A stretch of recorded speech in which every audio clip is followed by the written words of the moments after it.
G'day everyone, we're back at our persimmon tree. It's been a year since we harvested, just under, because it's in full fruit again. And we've got a few things we've got to look after here. First one is the dreaded fruit fly. I know I keep going on about it, but I'll show you later. It totally wiped out my white sapota crop. I thought it was black sapota, but it's white sapota. So I don't think I'm going to get any fruit at all from my sapota tree. And it's the first time it's fruited properly. Damn. First thing we're going to do is we put out some fruit fly traps. We're going to give it a spray with this deterrent. Now this is not particularly effective. I generally make my own, but I've run out. Just with some garlic oil and detergent and vegetable oil. That's it. Yeah. So this one contains a garlic to keep them away, but then it's got pyrethorins, which kills them. So how can you kill them and keep them away?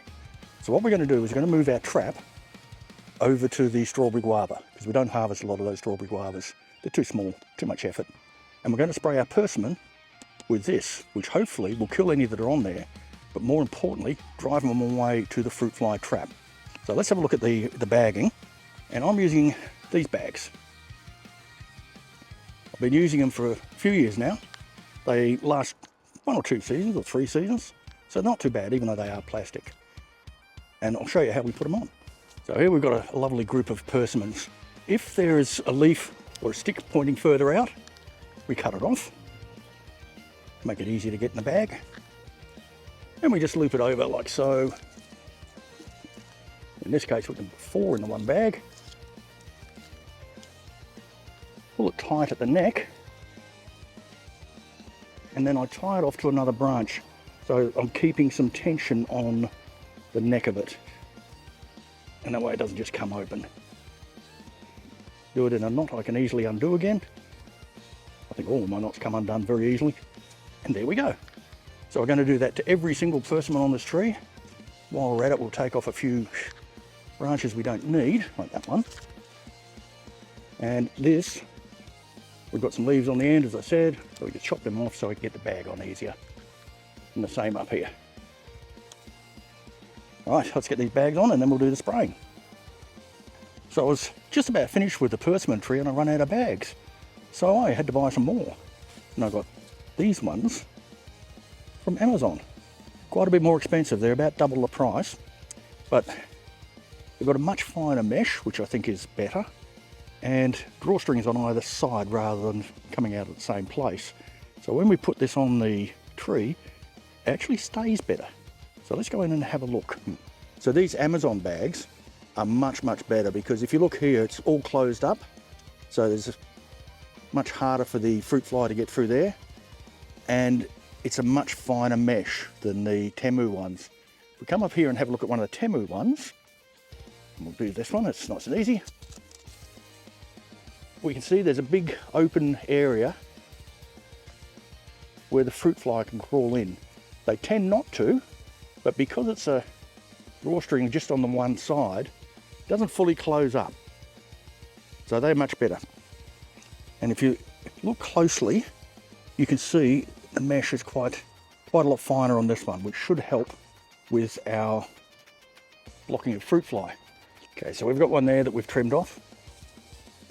I'll just put the bag over the top like so. Get the drawstrings, pull them tight, and look what happens.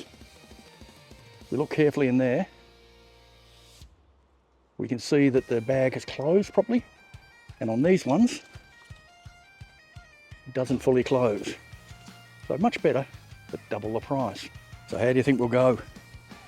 Will we prevent a fruit fly strike again? Did last year, even with these Temu bags.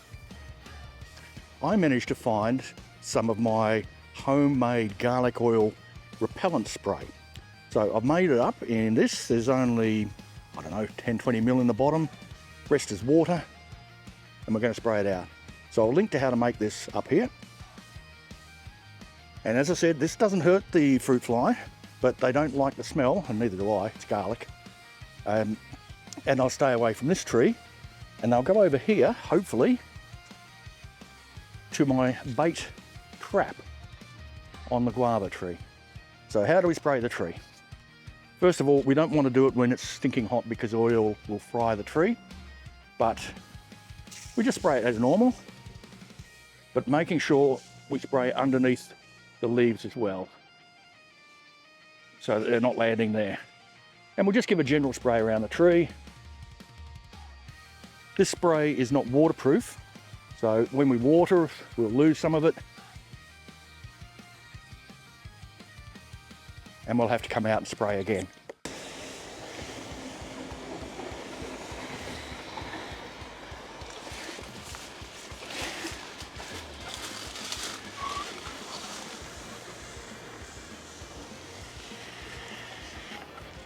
If you have a problem with fruit fly, let me know what your solution is, if you've got one.